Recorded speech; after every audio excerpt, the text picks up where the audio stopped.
І Твою опіку, о Пресвята Богородице, ми прибігаємо в цей важкий час, не відкидай наших молитв, але слухай нас, і прийми під твій захист наші прохання. Мати Божа, покрий нас своїм святим покровом, охорони нас від всякого зла, будь нашим заступником перед Богом, і веди нас на шляху віри та надії.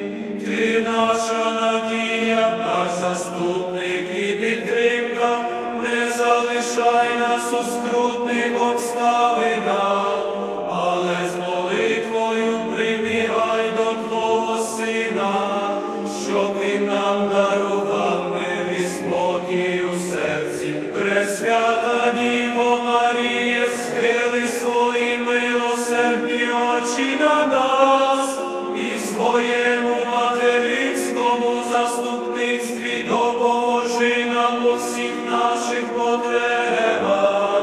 Залишайся з нами завжди, о Мати Божа, і веди нас до Твого Сина. Віримо, що під Твоїм покровом ми знайдемо спокій і безпеку.